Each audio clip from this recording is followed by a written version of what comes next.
Good morning बच्चों, मैं Sunmani Tripathi AS inter college Azampur से। आज मैं आप लोगों को क्लास 10 की चैप्टर फर्स्ट वास्तविक संख्याएं पढ़ाने जा रहा हूँ। यह फर्स्ट पार्ट है वीडियो का। इसमें आप लोगों को संख्याओं के बारे में बताया जाएगा। संख्याएं क्या होती हैं और कितने प्रकार की होती हैं, और आपको क्लास 10 में किन किन संख्याओं के बारे में जानना अत्यधिक जरूरी है। तो कुछ संख्या आपके सामने प्रस्तुत हो रही है। देखिए, सबसे पहले है प्राकृतिक संख्या। प्राकृतिक संख्या क्या होती है? जिनको इंग्लिश में कहते हैं नेचुरल नंबर। तो वे संख्याएं जो काउंटिंग मतलब जिनको गिनती में यूज किया जाता है वे प्राकृतिक संख्याएं कहलाती हैं। देखिए, प्राकृतिक संख्याओं को हम कैपिटल एन से डिनोट करते हैं और ये होती है 1 2 3 4 5। तो आप डेफिनेशन यदि लिखना चाहेंगे तो कहेंगे कि संख्याएं 1 2 3 4 5 प्राकृतिक संख्या प्राकृतिक संख्याएं कहलाती हैं तथा इसे कैपिटल एन से क्या करते हैं? डिनोट करते हैं, प्रदर्शित करते हैं। ठीक है। दूसरी संख्या है पूर्ण संख्या, जिसको इंग्लिश में कहते हैं होल नंबर। पूर्ण संख्या क्या होती है? सभी प्राकृतिक संख्याओं और जीरो को यदि हम संलग्न कर दें तो वह पूर्ण संख्या कहलाती है। इसे W से डिनोट करते हैं और W इक्वल होता है 0 1 2 3 एंड सो ऑन। ठीक है। यदि आपसे कोई पूछ दे कि सबसे छोटी प्राकृतिक संख्या क्या है तो आप बताएंगे 1 है, और सबसे छोटी पूर्ण संख्या क्या है तो आप क्या बताएंगे? 0। थर्ड आता है पूर्णांक, इसको इंग्लिश में कहते हैं इंटीजर।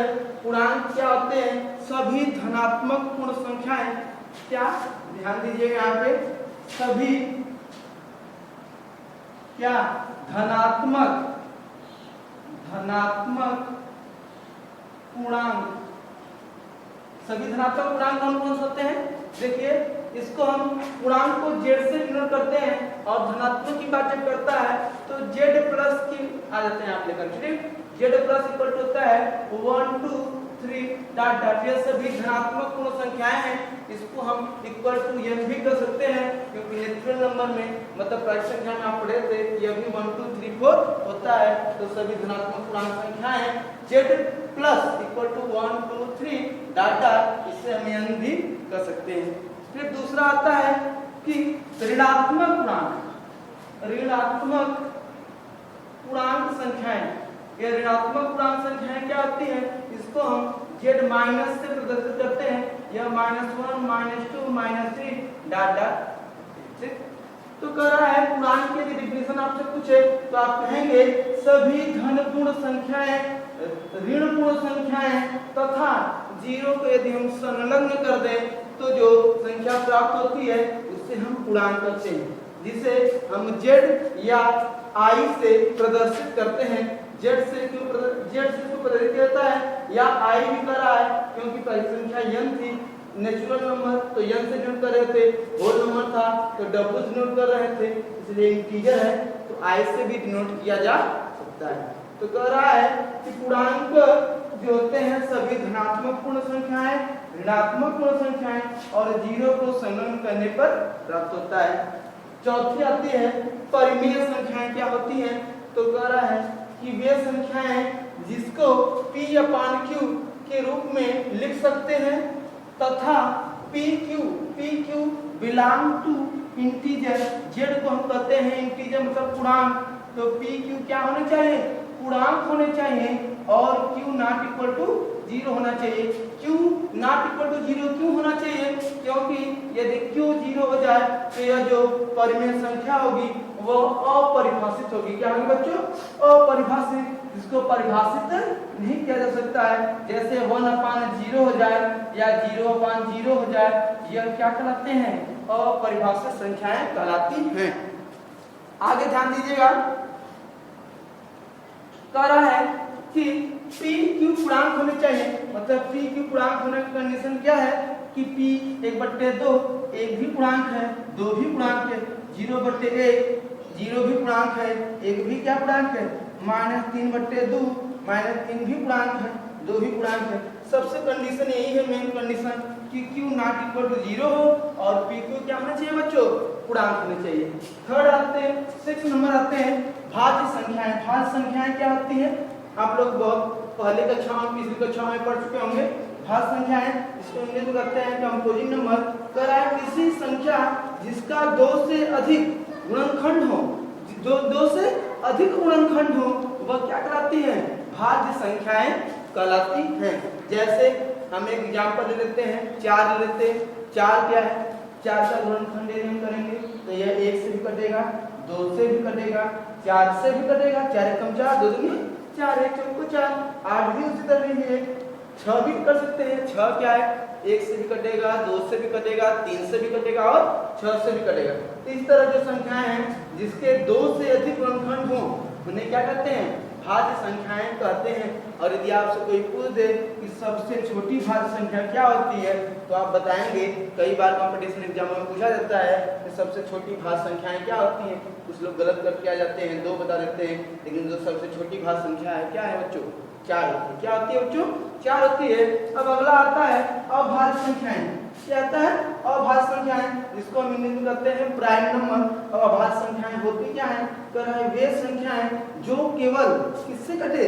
1 से कटे और किससे? स्वयं से, मतलब अपने आप से कटे और 1 से कटे तो वह अभाज्य संख्याएं कहलाती हैं। ठीक है, ध्यान से देखिएगा। वे संख्याएं जो केवल 1 और स्वयं से विभाजित हों अभाज्य संख्याएं कहलाती हैं। इससे और एक डिफिनेशन होती है आर करके। वो डिफिनेशन क्या होती है आप लोग ध्यान दीजिएगा। कह रहा है इसमें क्या था? किसी संख्या जिसका 2 से अधिक गुणनखंड हो। इसमें भी कह सकते हैं कि वे संख्याएं जिसके केवल 2 गुणनखंड हो। यहाँ 2 से अधिक था, इसमें सिर्फ कह रहा है केवल 2 गुणनखंड होने चाहिए। श्योर 2 से न कम हो न 2 से ज्यादा हो तो वह जो संख्या होती है वह अभाज्य संख्या कहलाती है। एग्जाम्पल हम ले लेते हैं। जैसे 2 हुआ तो 2 1 से भी कटेगा, 2 से भी कटेगा। 3 हुआ, 3 जो 1 से भी कटेगा, 3 से भी कटेगा। 5 हुआ, 7 हुआ, 11 हुआ, 13 हुआ, ऐसे एंड सो वाट्स और भी होते हैं। और एक मुख्य बात आप लोगों को फिर बतानी है कि सबसे छोटी, यदि आपसे पूछ दे, ये भी क्वेश्चन पूछता है कि सबसे छोटी, मल्टीपल चॉइस क्वेश्चन में एक नंबर के जो आते हैं उसमें पूछा जाता है कि सबसे छोटी अभाज्य संख्या क्या होती है। तो सब लोग 3 बताते हैं या 1 बताते हैं, बट होता क्या है? 2 होती है। यदि आपसे कोई पूछे कि सबसे छोटी अभाज्य संख्या क्या होती है तो आप बताएंगे 2 होती है। और 1 क्यों नहीं होती है? 1 न तो भाज्य है और न ही अभाज्य है। तो क्यों ऐसा होता है कि 1 न तो भाज्य है और न ही अभाज्य है? क्योंकि आप पढ़े हैं कि भाज्य संख्याओं के 2 से अधिक गुणनखंड होने चाहिए, अभाज्य संख्याओं के 2 गुणनखंड, केवल 2 गुणनखंड होना चाहिए, जबकि 1 का केवल 1 ही गुणनखंड है। 1 जो है स्वयं से ही सिर्फ डिवाइड होता है, अन्य नंबर से डिवाइड नहीं होता है। इसका केवल 1 गुणनखंड होता है, जबकि अभाज्य संख्याओं के लिए कम से कम केवल 2 गुणनखंड होने चाहिए और जब इसमें सिर्फ 1 ही गुणनखंड है, इसलिए 1 न तो भाज्य है और न ही अभाज्य संख्या। ठीक बच्चों, तो इसके बाद अब हम आते हैं आपके यूक्लिड चैप्टर पे, वास्तविक संख्याओं में यूक्लिड विभाजन थ्योरम। यूक्लिड विभाजन थ्योरम यह क्या है, इसके बारे में मैं आप लोगों को, हाँ बच्चों, तो आगे देखिए यह यूक्लिड विभाजन एल्गोरिथम था, इसको बता दें। इसके अकॉर्डिंग ये आपका जो एक्सरसाइज 1.1 है इसको सॉल्व कर सकते हैं। इसमें क्या है, कह रहा है यूक्लिड विभाजन एल्गोरिथम क्या होता है? कह रहा है 2 धनात्मक पूर्णांक a और b दिया गया है। यदि 2 धनात्मक पूर्णांक, धनात्मक तो धन है, प्लस है, a और b दिया पहले से दिया गया है और अद्वितीय पूर्ण संख्याएं q और r विद्यमान है। अद्वितीय पूर्ण संख्याएं q और r क्या है? विद्यमान है, मतलब उपस्थित है। तो फॉर्मूला आता है a = bq plus r, a = bq plus r, जहां r क्या है? r is greater than r = 0 and less than b। मतलब कह रहा है r 0 है या 0 के बराबर होता है या 0 से बड़ा होता है, लेकिन किससे छोटा होता है? b से छोटा होता है। b, a, b, q और r होते क्या हैं? तो कह रहा है a जो होता है वो भाज्य होता है। आप डिवाइड मेथड सुनते होंगे, यह जिससे हम, यह होता है भाजक। क्या होता है बच्चों? भाजक। और यह होता है भाज्य क्या होता है, भाज्य, यह होता है हमारा भागफल, और ये नीचे यहाँ जो आता है यह होता है शेषफल। तो कह रहा है ए जो है वह भाज्य होता है हमारा जिसमें भाग दिया जाता है, जिसमें भाग दिया जाता है वह भाज्य कहलाता है, जिससे भाग दिया जाता है वह भाजक कहलाता है, जितनी बार भाग जाती है वह भागफल कहलाता है, तथा जो नीचे शेष बचता है वह शेषफल होता है। तो यहाँ पे यदि आप इसको शब्दों में लिखना चाहें तो लिख सकते हैं भाज्य बराबर बी मतलब भाजक, बी मतलब भाजक, और क्यू मतलब होता है भागफल, प्लस आर मतलब होता है शेषफल। यदि इंग्लिश में इसको डिफाइन किया जाए तो भाज्य को इंग्लिश में कहते हैं डिवाइडेंट, भाजक को कहते हैं डिवीजन। डिवाइडेंट मतलब होता है जिसमें भाग दिया जाता हो, विभाजक मतलब होता है जिससे भाग दिया जाता हो, भागफल मतलब जितनी बार भाग हमारी जाती है, और शेषफल मतलब जो शेष क्यू, और ये हो जाए रिमाइंडर को स्मॉल आर से आर।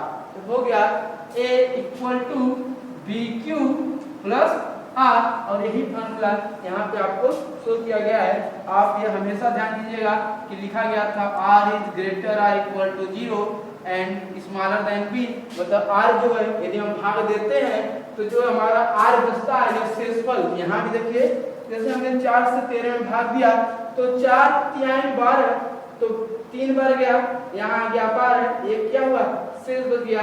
एक जो है वह हमेशा यह बी होता है, यह ए होता है, यह क्यू होता है, और यह आर होता है। तो जो बी है सॉरी जो आर है वह हमेशा इससे क्या होगा, बी से छोटा होगा, इससे हमेशा क्या होगा, छोटा होगा। यहाँ भी देख लीजिए, यहाँ पे क्या आ जाएगा 0 आ जाएगा, और 0 क्या है 4 से छोटा है। तो मैं बताया था जो हमारा रिमाइंडर बचता है वह या तो 0 होगा या 0 से बड़ा भी हो सकता है, बट किससे छोटा होगा, b से, मतलब जो भाजक होता है उससे हमेशा क्या होगा, छोटा होगा। इसके अकॉर्डिंग मैं आप लोगों को कल मतलब अगले पार्ट में क्वेश्चन, इसके अकॉर्डिंग क्वेश्चन बताऊंगा एक्सरसाइज 1.1 के। तब तक के लिए थैंक्स।